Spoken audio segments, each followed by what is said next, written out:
മാന്യ പ്രേക്ഷകർക്ക് നമസ്കാരം. ഏവർക്കും സ്പിരിറ്റ് ഓഫ് കേരള യൂട്യൂബ് ചാനലിലേക്ക് ഹാർദമായ സ്വാഗതം. ഇന്ന് ഞാൻ നിങ്ങളുമായി പങ്കുവയ്ക്കുവാൻ പോകുന്നത് അതുല്യ കലാകാരിയെക്കുറിച്ചാണ്. അമ്പലപ്പുഴക്കാരിയാണ്, ഡാൻസ് ടീച്ചറാണ്, കൂടാതെ നാടക ആർട്ടിസ്റ്റാണ്, സംഗീതജ്ഞയാണ്, നൃത്ത അധ്യാപികയാണ്. അങ്ങനെയുള്ള ഒരു കലാപ്രതിഭയാണ് നിങ്ങൾക്ക് പരിചയപ്പെടുത്തുന്നത്. മറ്റാരുമല്ല, ആ അതുല്യ കലാകാരിയായ മല്ലിക ടീച്ചറെ പ്രേക്ഷകർക്ക് മുമ്പിൽ ഹാർദമായി ഞാൻ സ്വാഗതം ചെയ്യുന്നു. Teacher, please come. നമ്മുടെ പ്രിയപ്പെട്ട മല്ലിക ടീച്ചറെ പരിചയപ്പെടുത്തുമ്പോൾ വിശദമായ പരിചയപ്പെടുത്തലുകൾ ഇനിയാവാം. ഓക്കെ. അപ്പോൾ മല്ലിക ടീച്ചറെ സ്പിരിറ്റ് ഓഫ് കേരള യൂട്യൂബ് ചാനലിൻ്റെ പ്രേക്ഷകർക്ക് പരിചയപ്പെടുത്തി കഴിഞ്ഞു. ഏതെല്ലാം കലകളിൽ പ്രാവീണ്യം നേടിയിട്ടുണ്ട് എന്ന്. ഇനി വിശദമായ ചോദ്യങ്ങൾ നമുക്ക് ചോദിച്ച് ടീച്ചറുടെ മറുപടി കേൾക്കാം. ടീച്ചറെ, എങ്ങനെയാണ് ആദ്യം കലാരംഗത്തേക്ക് കടന്നു വന്നത്? ഏത് പ്രോഗ്രാമായിട്ടാണ്? ഞാൻ എൻ്റെ 14 വയസ്സിലാണ് ഡാൻസ്. ഈ റേഡിയോ, അന്നത്തെ കാലത്തൊക്കെ റേഡിയോയാണ് എല്ലാവരുടെയും വീടുകളിലുള്ളത്. അപ്പം റേഡിയോയിലെ ഓരോ പാട്ടുകൾ, രാവിലെ റേഡിയോ നിലയത്തിൽ നിന്നുള്ള പാട്ടുകൾ കേൾക്കുമ്പോൾ ഞാൻ ആ പാട്ട് ശ്രദ്ധിക്കുമായിരുന്നു. അപ്പോൾ എൻ്റെ അമ്മ ഇച്ചിരി ഡാൻസൊക്കെ അറിയാവുന്ന ഒരാളാണ്. അപ്പം അമ്മ എന്നോട് പറയും, മോളെ ഈ പാട്ട് കേൾക്കുമ്പോൾ നിനക്ക് എന്താ തോന്നുന്നത്? അമ്മ നന്നായിട്ട് ഡാൻസ് കളിക്കാൻ തോന്നുന്നു. അപ്പോൾ അന്ന് നമ്മൾ ഉണ്ടാക്കിയെടുക്കുന്ന ഡാൻസാണ് അന്ന് ചെയ്യുന്നത്. അപ്പോൾ ഇങ്ങനെ ഓണം വരുമ്പോഴും വിഷു വരുമ്പോഴും എല്ലാവരും കൂടെ നമ്മുടെ വീട്ടിൽ കൂടിക്കഴിയുമ്പോൾ ഞാൻ ചുമ്മാ അത് ഉണ്ടാക്കി ഡാൻസ് കളിക്കും. അങ്ങനെ അവിടെ നമ്മുടെ ഒരു തൊട്ടപ്പുറത്തൊരു സ്കൂളുണ്ട്. ആ സ്കൂളിലെ ഒരു ടീച്ചറിനെ ഞങ്ങൾ, സാവിത്രി ചെല്ലപ്പൻ എന്ന് പറയുന്ന ഒരു ടീച്ചറിനെ ഞങ്ങൾ അവിടെ വരുത്തുകയും അങ്ങനെ ഈ 14 വയസ്സിൽ ഞാൻ ഡാൻസ് തുടങ്ങാൻ ആരംഭിക്കുകയായിരുന്നു. അങ്ങനെയാണ് ഡാൻസ് പ്രോഗ്രാം ഇങ്ങനെ വന്ന് ചെയ്യാനുള്ള ഒരാഗ്രഹം വരികയും ഞങ്ങളൊരു 10-15 പിള്ളേരവിടെ വന്ന് ഞങ്ങൾ ഡാൻസ് പഠിക്കാൻ അങ്ങനെയാണ് ആദ്യമായിട്ട് തുടങ്ങുന്നത്. പിന്നെ ഡാൻസ് പഠിച്ച് അരങ്ങേറ്റം നടത്തി കഴിഞ്ഞപ്പോൾ പിന്നെ എൻ്റെ വീട്ടിൽ അങ്ങനെ വലിയ സാമ്പത്തിക ശേഷിയൊന്നും ഇല്ലാത്ത ഒരു കാലമാണ്. എൻ്റെ അച്ഛന് ഇങ്ങനെ ചായക്കടയിൽ ജോലി ചെയ്യുന്ന ഒരു ജോലിയായിരുന്നു. അപ്പം ഞങ്ങൾ സാധാരണക്കാരായിരുന്നു. അപ്പം വലിയ നിലയിലോട്ടൊന്നും കൊണ്ടുപോകാനുള്ള സാമ്പത്തികം ഇല്ലായിരുന്നു, പഠിപ്പിച്ച് പുറത്തോട്ട് കൊണ്ടുപോകാൻ. പക്ഷെ എങ്കിലും എൻ്റെ അമ്മയ്ക്ക് വലിയ ഇഷ്ടമായതുകൊണ്ട് ഞാൻ ഡാൻസ് പഠിച്ച് എടയേഴോ എന്ന് പറഞ്ഞ അമ്പലപ്പുഴ ഒരു ശ്രീകണ്ഠൻ ചേട്ടൻ്റെ വീട്ടിലാണ് പിന്നീട് രണ്ടാമത് ഞാൻ പഠിക്കാൻ പോകുന്നത്. പിന്നെ നമ്മുടെ അമ്പലപ്പുഴ വാഴോലിക്കകത്തെ കൃഷ്ണൻകുട്ടി സാറ്, അമ്പലപ്പുഴ വിശ്വം സാറ്, രാമുണ്ണി സാറ്, ഇവരുടെയൊക്കെ കൂടെയാണ് ഞാൻ ഡാൻസ് പഠിച്ച് അങ്ങനെ മുന്നോട്ട് തുടർന്ന് പോകുന്നത്. അപ്പോൾ ഈ സാവിത്രി ചെല്ലപ്പൻ എന്ന് പറയുന്നത് പുളിങ്കുന്ന് ചെല്ലപ്പൻ സാറിന്റെ വൈഫല്ലേ? അതെ അതെ അതെ, ചേർത്തലക്കാരിയാണ്. അവര് ഈ ശ്രീകണ്ഠൻ നായർ ചേട്ടന്റെ ഈടേഴ് എന്ന് പറയുന്ന സ്ഥലത്ത് അവിടെ ഈ മങ്കൊമ്പ് കലാക്ഷേത്രം അല്ലേ? മങ്കൊമ്പ് കലാക്ഷേത്രത്തിന്റെ നൃത്ത നാടകം അന്ന് ബാലേ എന്ന പറയുന്നത്. അപ്പൊ അവിടെ ഞങ്ങളെടുത്ത് എന്റെ ഒരു സഹോദരിയുണ്ട്, സീത എന്ന് പറയാം, ഞങ്ങൾ ഒന്നിച്ച് വർക്ക് ചെയ്തിട്ടുള്ളതാണ്. അതെ. അപ്പോ ആ ചേച്ചി ഇവിടെ ഡാൻസ് പഠിക്കാനായിട്ട് വരുമ്പോൾ, ഈ റിഹേഴ്സലിന് വരുമ്പോൾ അവരുടെ അച്ഛന് കടയുണ്ട്, പലചരക്ക് കട. അപ്പൊ ഞാനാ കൂട്ടുവരുന്നത്. അങ്ങനെ അവിടെ വന്ന് എന്നിലുള്ള കാലം ഉണർന്നതും ഇത് കണ്ടുകൊണ്ടാണ്. തുടക്കമുണ്ടോ? അപ്പൊ പിന്നെ ഇത് ഈ ആഗ്രഹത്തിനെല്ലാം സപ്പോർട്ട് ചെയ്ത് നിന്ന അമ്മയാണ്. എൻ്റെ അമ്മ മരിച്ചുപോയി. ഇപ്പൊ 2 വർഷമായി അമ്മ മരിച്ചിട്ട്. പിന്നെ അത് കഴിഞ്ഞിട്ട് ഈ പറഞ്ഞ പോലെ സരസമ്മഞ്ഞേട്ടൻ പറഞ്ഞ കണക്ക് ബാലെ എന്ന് പറയുന്ന അന്നത്തെ കാലത്ത് എല്ലായിടവും നിറഞ്ഞു നിൽക്കുന്ന ഒരു അവസരങ്ങളിലാണ് ബാലെ എന്ന് പറഞ്ഞത്. അന്ന് ഡാൻസ് നമ്മൾ ഇന്നത്തെ പോലെയല്ല, ഭയങ്കരമായിട്ട് നമ്മൾ കഷ്ടപ്പെടണം. പിന്നെ അരിപ്പാട്ടുള്ള എല്ലാ ട്രൂപ്പുകളുടെ കൂടെ ഞാൻ ബാലയിൽ അഭിനയിച്ചിട്ടുള്ളതാണ്. സുദർശന, കേരള നൃത്തകലാലയം, കേരള, പിന്നെ നവദർശന, ബാലമുരളി തിയേറ്റേഴ്സ്, അങ്ങനെ കേരളത്തിലൊട്ടമുക്ക സ്ഥലങ്ങളിലും ഞാൻ ബാലയ്ക്ക് പോയി അഭിനയിച്ചിട്ടുണ്ട്. എല്ലായിടം ചെല്ലുമ്പോഴും അന്ന് നല്ല പ്രായമായതുകൊണ്ട് മെയിനായിട്ടുള്ള ഭാഗങ്ങളാണ് എപ്പോഴും നമുക്ക് തന്നുകൊണ്ടിരുന്നത്. പിന്നെ ഞാൻ ഡാൻസ് പഠിച്ച് ഡാൻസൊക്കെ ഇട്ട് തരുമ്പോൾ പാർത്ഥസാരഥി എന്ന് പറയുന്നൊരു മാഷാണ്, മദ്രാസുകാരൻ. എല്ലാ ഡാൻസും കമ്പോസ് ചെയ്ത് ഇട്ട് കഴിഞ്ഞാൽ ബാക്കിയുള്ളവരെ പഠിപ്പിക്കുന്നത് ഞാനാണ്. അങ്ങനെ എനിക്ക് ഒത്തിരി ഡാൻസിൻ്റെ ഇതിൽ എനിക്ക് ഒത്തിരി ഭാഗ്യം ഭഗവാനായിട്ട് തന്നിട്ടുണ്ടായിരുന്നു. പിന്നെ ഈ പറഞ്ഞ പോലെ അങ്ങനെ ഞങ്ങൾ കുഞ്ചസ്മാരകത്തിൽ ഡാൻസ് പഠിപ്പിക്കാൻ ഇതുപോലെ എന്നെ വിളിച്ചു. ഞാൻ അവിടെ പഠിപ്പിച്ചുകൊണ്ടിരിക്കുന്ന ഒരവസരത്തിലാണ് എൻ്റെ ഹസ്ബൻഡിനെ ഞങ്ങൾ പരിചയപ്പെടുന്നതും കണ്ടുമുട്ടുന്നതും. അങ്ങനെ പുള്ളിയെ ഞാൻ വിവാഹിത ആകുകയും അതിലൊരു മകളുണ്ട്. കുഞ്ചസ്മാരം എന്ന് പറയുന്ന അമ്പലപ്പുഴയിലെ ഏറ്റവും ഫേമസ് ആയ ഒരു എല്ലാവർക്കും പഠിപ്പിക്കാൻ പറ്റുന്ന ഒരു സ്ഥലമാണ് കുഞ്ചസ്മാരം എന്ന് പറയും. അപ്പോൾ അവിടെ കുഞ്ചസ്മാരത്തിൽ അപ്പോൾ എനിക്കൊരു 25 വയസ്സുള്ള സമയമാണ്. അപ്പോൾ അവിടെ പഠിപ്പിക്കാനായിട്ട് എന്നെ വിളിക്കുന്നു. ഞാൻ അവിടെ പഠിപ്പിക്കാൻ വരുന്നു. അങ്ങനെ ആ കുഞ്ചസ്മാരകത്തിൻ്റെ നേതൃത്വം അന്ന് അട്ടിയിൽ തങ്കപ്പ സാർ എന്ന് പറയുന്ന വില്ലേജ് ഓഫീസിൽ ജോലി ഉണ്ടായിരുന്ന എൻ്റെ അമ്മായിയച്ഛനാണ്. അപ്പോൾ അങ്ങനെയാണ് പുള്ളിക്കാരൻ്റെ മോനെ, അന്ന് അവിടുത്തെ ചാർജ് പുള്ളിക്കാരനാണ്. അങ്ങനെ ഡാൻസ് കണ്ട് ഇഷ്ടപ്പെട്ടാണ് എന്നെ കല്യാണം കഴിക്കുന്നതും. അത് പിന്നെ തുടർന്ന് നമ്മളിങ്ങനെ പരിപാടിക്ക് പോവുകയും എന്നെ എല്ലായിടം കൊണ്ടുപോയിക്കൊണ്ടിരുന്നതൊക്കെ എൻ്റെ ഹസ്ബൻഡായിരുന്നു. പുള്ളിക്ക് കലയെന്ന് പറയുമ്പോൾ പുള്ളിയും കലാകാരനാണ്, വളരെയേറെ ഇഷ്ടമാണ്. എന്നെ എല്ലാ സപ്പോർട്ടും ചെയ്തത് എൻ്റെ ഹസ്ബൻഡാണ്. അങ്ങനെ വർഷങ്ങൾ കഴിഞ്ഞു. ഇതെല്ലാം കഴിഞ്ഞപ്പോൾ എനിക്കൊരു മകളുണ്ടായി. മകള് 3 വയസ്സുള്ളപ്പം എന്നെ ആലപ്പുഴ മാതാ സീനിയർ സെക്കൻഡറി സ്കൂൾ എന്ന് പറഞ്ഞൊരു സ്കൂളിലോട്ട് എന്നെ ഇൻ്റർവ്യൂവിന് വിളിച്ചു. ഞങ്ങൾ രണ്ടുപേരും കൂടെ പോയി. അതിൽ 17 പേരെ വിളിച്ചിട്ടുണ്ടായിരുന്നു ഇൻ്റർവ്യൂ നടത്താൻ. അതിൽ എന്നെ ഒരു ഡാൻസിൻ്റെ ഒരു സ്റ്റില്ല് എന്നെ അവിടുത്തെ ഫാദർ പറഞ്ഞു, ഒന്ന് ഒരു പടം കാണിച്ചിട്ട് പറഞ്ഞു ഇതുപോലെ നിൽക്കാൻ പറഞ്ഞു. ഞാൻ അങ്ങനെ അന്ന് ആ ഇൻ്റർവ്യൂ എന്നോടൊന്നും ചോദിച്ചില്ല, ഞാൻ ഇങ്ങനെ നിന്നു. അപ്പോൾ ഉടനെ എന്നോട് പറഞ്ഞു നാളെ 10 മണിയാകുമ്പോൾ സ്കൂളിൽ നിങ്ങളെ എടുത്തിരിക്കുന്നതെന്നും പറഞ്ഞ് എന്നെ അങ്ങനെ ഞാൻ ആ സ്കൂളിൽ കയറി 31 വർഷം ഞാൻ അവിടുത്തെ ഡാൻസ് ടീച്ചറായിട്ടും എന്നെ ആ സ്കൂളിൽ അത്രയ്ക്കും വളരെ നല്ല രീതിയിൽ ഞാൻ ആ സ്കൂളിൽ 31 വർഷം എൻ്റെ പഠനങ്ങളും എല്ലാ ജീവിതങ്ങളും എല്ലാം കാഴ്ചവെച്ചു. അങ്ങനെയായി. എൻ്റെ മകളെ അന്നേരം സ്പോർട്സുകാരിയാണ് എൻ്റെ മകള്. സരസമ്മഞ്ചേട്ടന് ഒരുമാതിരിപ്പെട്ട കാര്യങ്ങളൊക്കെ നമ്മുടെ ഫാമിലിയെ സംബന്ധിച്ചെല്ലാം സരസമ്മഞ്ചേട്ടന് അറിയാവുന്നതാണ്.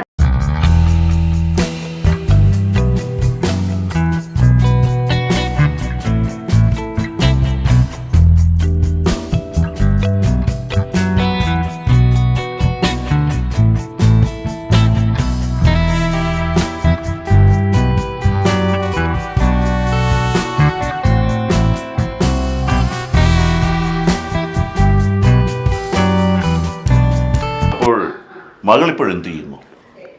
മകള് സ്പോർട്സുകാരിയാണ്. സൈക്കിൾ പോളോ എന്ന് പറയുന്ന ഇൻ്റർനാഷണൽ ലെവലിലുള്ള ഒരു സ്പോർട്സ് ആണ് മോള് അഭ്യസിച്ചത്. അമ്പലപ്പുഴ രമേശ് സാറാണ് മോളെ പഠിപ്പിച്ചത്. മോളെ കല്യാണം കഴിച്ചു. കൊല്ലത്താണ് മോളെ കല്യാണം കഴിച്ചത്. കല്യാണം കഴിച്ച് മോൻ ആർമിയിലെ വിജിലൻസിലാണ്. മോൾക്ക് തിരുവനന്തപുരം സെക്രട്ടേറിയറ്റിലെ ഫിനാൻസിൽ മോള് വർക്ക് ചെയ്യുന്നു. അവൾക്ക് 2 കുട്ടികളുണ്ട്, ഒരാണും ഒരു പെണ്ണും. അവർ നല്ല സന്തോഷമായിട്ട് കഴിയുന്നു. ഞാനിപ്പോഴും ഡാൻസ് നൃത്തവും എല്ലാം ഇങ്ങനെ തുടർന്നുകൊണ്ടേ പോകുന്നു. നൃത്തത്തിന് സഹകരിച്ച എല്ലാം പ്രശസ്തരും പ്രഗത്ഭരുമായ വ്യക്തികളുമായിട്ടാണല്ലേ? അതെ, തീർച്ചയായിട്ടും. കൃഷ്ണൻകുട്ടി സാറ്, പാർത്ഥസാരഥി മാഷ് തുടങ്ങിയ എല്ലാം, അത് വിശ്വൻ സാറിന്റെ കൂടെ അല്ലേ? അപ്പൊ അങ്ങനെ ഒരു ഭാഗ്യം കിട്ടിയിട്ടുണ്ട്. പാർത്ഥസാരഥി മാഷ് എന്ന് പറഞ്ഞാൽ രാഗിണിയും പത്നിയും മുതൽ ഇങ്ങോട്ട് ഡാൻസ് പഠിപ്പിച്ച് സിനിമയ്ക്ക് വേണ്ടി വർക്ക് ചെയ്തിട്ടുള്ള വ്യക്തിയാണ്. ഞാനും ഈ കേരളയുടെ ബി ട്രൂപ്പായ നവകേരളയിൽ ചെന്നപ്പോൾ അദ്ദേഹമായിരുന്നു സംവിധാനം. അങ്ങനെ അദ്ദേഹത്തിന്റെ ശിക്ഷണത്തിൽ എനിക്ക് ഡാൻസ് അന്ന് അറിയാൻ പാടില്ലെങ്കിൽ തന്നെ അഭിനയിക്കാൻ എനിക്കും ഒരു ഭാഗ്യം ലഭിച്ചിട്ടുണ്ട് അദ്ദേഹത്തിന്റെ സംവിധാനത്തിൽ. പിന്നെ ഈ നാടകത്തിലേക്ക് കടന്നു വന്നത് എങ്ങനെയാണ്? നാടകത്തിൽ നമ്മളെ കൊച്ചിൻ നാടകവേദി എന്ന് പറയുന്ന ഒരു പീപ്പിൾ തിയേറ്റേഴ്സിൻ്റെ ഇതിൽ കൊച്ചിൻ നാടകവേദി നമ്മുടെ അമ്പലപ്പുഴ കരൂരുള്ള ഒരു സുകുമാര സാറ് ഒരു ദിവസം എന്നെ വിളിച്ചേച്ച് പറഞ്ഞു, മല്ലിക നമുക്ക് നാടകത്തിൽ മല്ലികയ്ക്ക് അഭിനയിക്കാൻ ഇഷ്ടമാണോ എന്ന് ചോദിച്ചു. ഞാൻ പറഞ്ഞു, സാറേ നാടകവും ബാലയും രണ്ടും രണ്ടല്ലേ, അന്ന് മല്ലിക ഒന്ന് വന്ന് നോക്ക്, എന്തായാലും ഒന്ന് വാ എന്ന് പറഞ്ഞ് എന്നെ സുകുമാര സാറും ശർമ്മ സാറും കൂടാണ് എന്നെ കൊച്ചിൻ കുയിലൻ ചേട്ടൻ്റെ ട്രൂപ്പിൽ കൊണ്ടുപോകുന്നത്. അവിടെ ചെന്ന് ഇൻ്റർവ്യൂ നടത്തി ഞങ്ങൾ വേറെ ഒരു പെൺകുട്ടിയെ കൂടെ കൊണ്ടുപോയായിരുന്നു. അപ്പം 2 പേരെ നിർത്തി കുറേ പേര്. കുയിലൻ ചേട്ടൻ ഭയങ്കര അന്നത്തെ കാലത്തെന്ന് പറഞ്ഞാൽ സൗണ്ടാണ് ആദ്യം പരിശോധിക്കുന്നത്. സൗണ്ട് മൈക്കിൽ കൂടെ നമ്മളെ ഒരു മുറിയിൽ വെച്ച് സൗണ്ട് സിസ്റ്റം കൊള്ളാമെങ്കിൽ മാത്രമേ നാടകത്തിൽ അന്ന് എടുക്കുകയുള്ളൂ.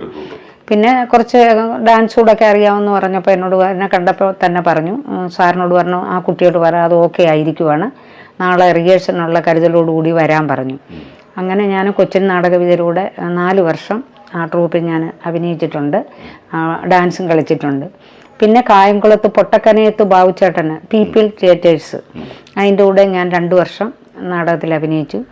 പിന്നെ അക്ഷരജ്വാല അമ്പലപ്പുഴ തിലകഞ്ചേട്ടൻ അക്ഷരജ്വാല എന്നും പറഞ്ഞ് തിലകഞ്ചേട്ടൻ അമ്പലപ്പുഴയിലൊരു രാധാകൃഷ്ണൻ ചേട്ടൻ ഒരു ട്രൂപ്പ് കൊണ്ടുവന്നപ്പോൾ അതിനകത്തും ഭഗവാന്റെ ഒരു അനുഗ്രഹം എന്ന് പറയട്ടെ, എന്നെ അതിനകത്തൊരു ഡാൻസ് ചെയ്യുന്ന ഒരു രംഗം ഉണ്ടായിരുന്നു.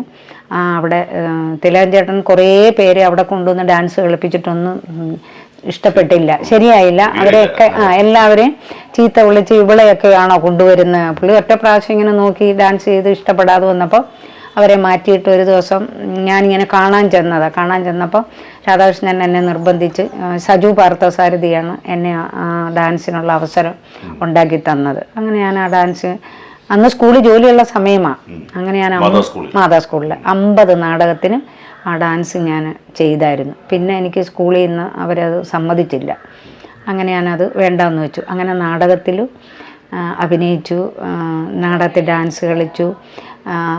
ഏറ്റവും വലിയൊരു കലാകാരനായ തിലകൻ ചേട്ടൻ്റെ കൂടെ നിന്ന് 50 നാടകത്തിന് പോകാനുള്ള ഒരു അവസരം തന്നു. അങ്ങനെയെല്ലാം ഭഗവാന്റെ ഈ അമ്പലപ്പുഴ ജനിച്ചു വളർന്നതിൻ്റെ ഒരു സംതൃപ്തിയാണെന്ന് തന്നെയാണ് എൻ്റെ വിശ്വാസം. അതെ. അപ്പോൾ ഈ നാടകത്തിന് അല്ലെങ്കിൽ ഈ ഡാൻസിന് പോവുകയും ചെയ്ത കൂട്ടത്തിൽ ഏതെങ്കിലും അവാർഡുകളോ ആദരവോ എന്തെങ്കിലും ലഭിച്ചിട്ടുണ്ടോ? പുരസ്കാരങ്ങൾ ലഭിച്ചത് കളത്തട്ടെന്നും പറഞ്ഞ നമ്മുടെ അമ്പലപ്പുഴയിലെ പാർത്ഥസാരഥിയുടെ ഒരു നാടക ഗ്രൂപ്പ്, കലാകാരന്മാരെ ഒത്തുകൂടുന്ന ഒരു പ്രസ്ഥാനം അമ്പലപ്പുഴയിലുണ്ട്.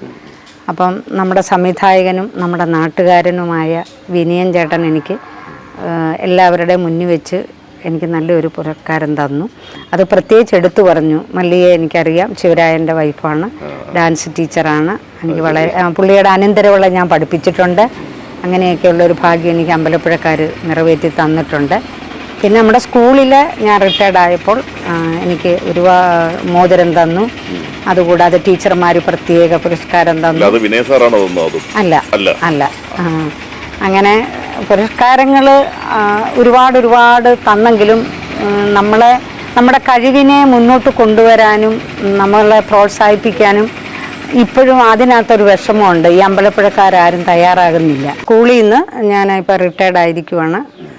അപ്പം എനിക്ക് സ്കൂളിലെ നല്ല അധ്യാപികയും നല്ല ഒരു ഡാൻസ് ടീച്ചർ എന്നുള്ള നിലയ്ക്ക് എനിക്ക് പുരസ്കാരങ്ങൾ പ്രിൻസിപ്പൾ പ്രത്യേകം തന്നു, ഫാദർ പ്രത്യേകം തന്നു, ടീച്ചർമാർ പ്രത്യേകം. അങ്ങനെ എനിക്ക് കിട്ടേണ്ടതെല്ലാം ഞാൻ അഭ്യസിപ്പിച്ച സ്കൂളിൽ നിന്ന് കിട്ടി. പക്ഷെ നാട്ടുകാരും അമ്പലപ്പുഴക്കാരുമായ ആരും നമ്മളെ ഇതുവരെ ഒരു പ്രോത്സാഹനത്തിലോട്ടും കൊണ്ടുവന്നിട്ടില്ല. അതിലൊത്തിരി സങ്കടമുണ്ട്. ഇവിടെ പല കലാകാരന്മാരും കലാകാരികളും മുന്നോട്ട് കൊണ്ടുവരാനായിട്ട് ആരും ഇതുപോലെ പ്രചോദനം തരാനായിട്ട് നമ്മുടെ നാട്ടിലാരും ഇല്ല. മറ്റുള്ള നാടുകളിൽ നിന്ന് കൊണ്ടുവന്നേച്ച് അവർ പുരസ്കാരങ്ങളും മറ്റ് വേദികളൊക്കെ ഒരുക്കി കൊടുക്കുകയൊക്കെ ചെയ്യുന്നുണ്ട്. പക്ഷെ നാട്ടിൽ ജനിച്ചു വളർന്ന ഞങ്ങളെ കണക്കുള്ള കലാകാരികളും കലാകാരന്മാരെയും പ്രോത്സാഹിപ്പിക്കാൻ ആരുമില്ല. പക്ഷേ സരസപ്പഞ്ചേട്ടനെ എൻ്റെ ചെറുപ്പകാലം മുതലേ എന്നെ അറിയാവുന്നത് കൊണ്ടും നാടകത്തിൽ ഞാൻ സരസപ്പഞ്ചേട്ടൻ്റെ കൂടെ അഭിനയിച്ചിട്ടുണ്ട്, നമ്മുടെ സലാമിക്കയുടെ കൂടെ അഭിനയിച്ചിട്ടുണ്ട്. അങ്ങനെയൊക്കെ നാട്ടിൽ അറിയപ്പെടാൻ നിങ്ങൾ പ്രോത്സാഹിപ്പിക്കുന്നുണ്ട്. അതുകൊണ്ടാണല്ലോ ഇങ്ങനെ ഒരു ചാനൽ വന്നപ്പോൾ എന്നെ വിളിക്കാനും എനിക്കിങ്ങനെ ഒരു അവസരം ഉണ്ടാക്കി തരാനുള്ള ഒരു വേദി ഒരുക്കി തന്ന സരസപ്പൻ ചേട്ടനാണ്. തീർച്ചയായിട്ടും അതിലൊരുപാട് സന്തോഷമുണ്ട്. അതുകൂടാതെ തന്നെ ഞാൻ കലാകാരുടെ ഒരു സംഘടനയുണ്ട്. നമ്മുടെ ചേർത്തല, ആലപ്പുഴ, എല്ലാ കോഴിക്കോട് മുതൽ കാസർഗോഡ് വരെയുള്ള ഒരു കലാകാരുടെ ഒരു സംഘടനയുണ്ട്, സവാക്ക് ഓഫ് ഇന്ത്യ.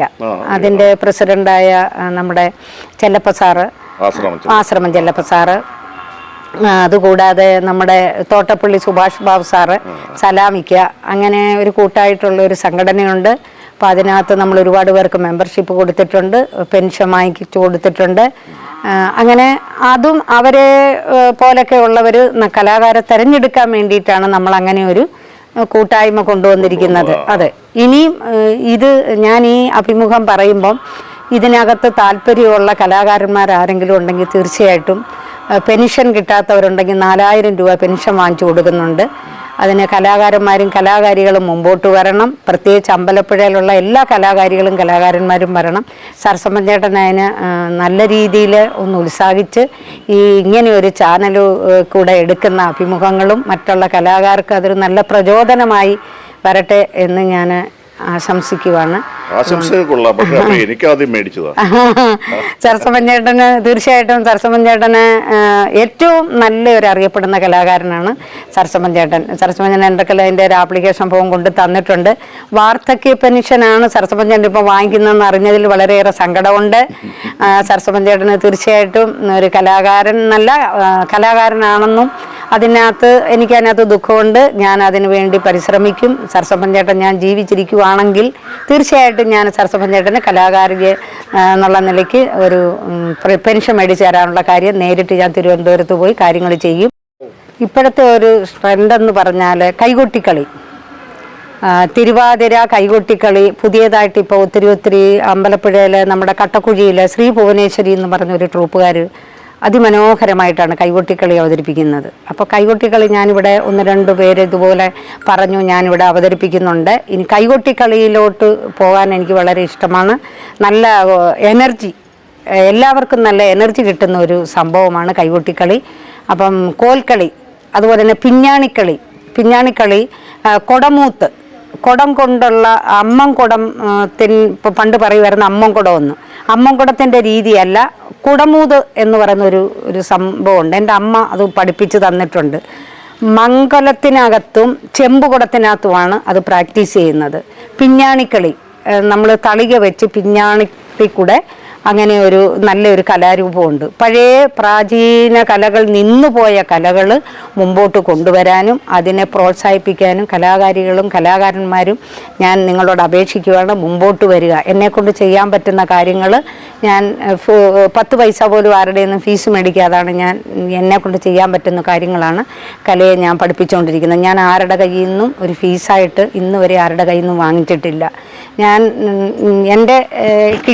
എനിക്ക് കിട്ടുന്ന 10 രൂപ കിട്ടുന്നുണ്ടെങ്കിൽ അതിൽ ഞാൻ മറ്റുള്ളവർക്ക് കൊടുത്തേച്ചാണ് അവരെ എൻ്റെ ശരീരം കൊണ്ട് ഞാൻ ഒരു വിദ്യ അഭ്യസിപ്പിച്ചുകൊണ്ടിരിക്കും. ഇപ്പോഴും ഞാൻ പഠിപ്പിച്ചുകൊണ്ടിരിക്കുന്നവരുടെ ഞാനൊരു ഫീസ് പോലും വാങ്ങിക്കാറില്ല. ഇപ്പോഴും ഞാൻ പഠിപ്പിച്ചുകൊണ്ട് പോകുന്നു. പിന്നെ പാട്ട് പാടാൻ ചെറുതായിട്ടൊക്കെ അറിയാം. പാട്ട് പാടിയാണ് ഞാൻ ഡാൻസ് പഠിപ്പിച്ചുകൊണ്ടിരുന്നത്. ഇപ്പോൾ പക്ഷേ അത് നിന്നുപോയി. അങ്ങനെ കുറച്ച് കലാകാരന്മാരുണ്ട് പാട്ട് പാടി അവതരിപ്പിച്ച്.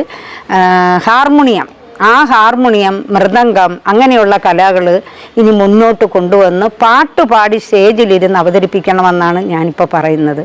അങ്ങനെയുള്ള ഒരുപാട് കലാകാരന്മാരുണ്ട്. നമ്മുടെ ഈ അമ്പലപ്പുഴയിൽ ഏറ്റവും കൂടുന്ന കലാകാരന്മാർ നമ്മുടെ അമ്പലപ്പുഴയിലാണ്. ആർക്കും വേദികളും അവസരങ്ങളും കിട്ടാത്തതിൻ്റെ കുഴപ്പമേ ഉള്ളൂ. അതുകൊണ്ട് ഇനിയും അങ്ങനെയുള്ള കലാകാരന്മാരൊക്കെ മുമ്പോട്ട് വരണേന്ന് ഞാൻ പറയുകയാണ്. പഴയ മരിച്ചുപോയ പങ്കഞ്ചേട്ടൻ ഒരുപാട് കാര്യങ്ങളൊക്കെ ചെയ്തു തന്നിട്ടുണ്ട്. പങ്കഞ്ചേട്ടനെ സംബന്ധിച്ച് എന്നെ ആദ്യമായിട്ട് പുള്ളിക്കാരൻ പാടി പഠിപ്പിച്ച് നൃത്തം കൈകൊണ്ട് കാണിച്ച് ഒരു നൃത്തം പുള്ളി എന്നെ കൊണ്ട് പഠിപ്പിച്ചിട്ടുണ്ട്. എന്നിട്ട് പറയും, മല്ലിക ഇതൊരിക്കലും മറക്കരുതെന്നാണ് പറയുന്നത്. ആ പാട്ട് തന്നെ ഞാൻ ഇന്നും എൻ്റെ മനസ്സിൽ കിടക്കുക. പങ്കഞ്ചേട്ടൻ പാടിത്തന്ന ആ പാട്ടിനകത്ത് ഞാൻ നൃത്തം ചെയ്തതാ. കദളിവാഴ കയ്യിലിരുന്നു കാക്കയൊന്നു വിരുന്നു വിളിച്ചു, വിരുന്നുകാരാ വന്നാട്ടെ. അങ്ങനെ ഒരു പാട്ട് പാടി ആ പാട്ട് പുള്ളി ആക്ഷൻ ഇട്ട് തന്ന് ഞാൻ ആ നൃത്തം സംവിധാനം ചെയ്ത് പല വേദികളിലും ഞാൻ അവതരിപ്പിച്ചിട്ടുണ്ട്. അപ്പം അതുപോലുള്ള കാര്യങ്ങൾ പുള്ളി സ്വന്തമായിട്ട് അതിന് മ്യൂസിക് ചെയ്തു എന്നുള്ളതാണ്. ആരെങ്കിലും പറഞ്ഞാൽ വിശ്വസിക്കുമോ? കദളിവാഴ കയ്യിലിരുന്ന ആ ഒരു പാട്ടിൻ്റെ അക്ഷരങ്ങൾ മാത്രമേ ഉള്ളൂ. അതിന് വ്യത്യസ്തമായ മ്യൂസിക് ഇട്ട് രംഗത്ത് കൊണ്ടുവന്ന ഒരു കലാകാരനായിരുന്നു പങ്കഞ്ചേട്ടൻ. പക്ഷേ നമ്മുടെ നാട്ടിലുള്ളവർ അത് പുള്ളിക്ക് നല്ല പ്രോത്സാഹനം കൊടുത്തിട്ടില്ല. അതുകൊണ്ടാണ് ഞാൻ ഇനിയും പറയുന്നത്, കലാകാരന്മാർ ഒരുപാട് പേരുണ്ട്. അതായത് നാടൻ കലാരൂപങ്ങൾ എന്തെല്ലാം കാര്യങ്ങൾ അറിയാവുന്നവരുണ്ട്, പക്ഷെ അവസരങ്ങൾ തരുന്നില്ല. ഉത്തമൻ ചേട്ടൻ അതിലൊരു ആളാണ് ഉത്തമൻ ചേട്ടൻ എന്ന് പറയുന്നത്. പിന്നെ നമ്മുടെ ആമേടയിൽ ഒത്തിരി കലാകാരന്മാരുണ്ട്. ഞാൻ ആമേടയിലാണ് താമസിക്കുന്നത്. വഴുതക്കാടെന്നാണ് എൻ്റെ വീട്ടുപേര്. അപ്പം ഞാൻ അവിടെ കുറച്ച് പിള്ളേരെ പഠിപ്പിച്ചുകൊണ്ടിരിക്കുന്നുണ്ട്. ഇതുപോലെ പഴയ കലകൾ എനിക്ക് അതിലോട്ടാണ് ഇഷ്ടം. പുതിയ കലകളല്ല ഇഷ്ടം, എനിക്ക് പഴയ കലകളാണ് ഇഷ്ടം. കൈകൊട്ടിക്കളി, പുതിയ തിരുവാതിരകൾ ഒക്കെ ഇനി അവതരിപ്പിക്കണമെന്ന് എനിക്ക് ആഗ്രഹമുണ്ട്. നിങ്ങളെ കണക്കുള്ളവരൊരു അവസരം തരുവാണെങ്കിൽ തീർച്ചയായിട്ടും എനിക്ക് അവതരിപ്പിക്കാനുള്ള വേദി ഒരുക്കി തരിക. എല്ലാ നന്ദികളും എല്ലാ ഭാവങ്ങളും നേരുന്നു.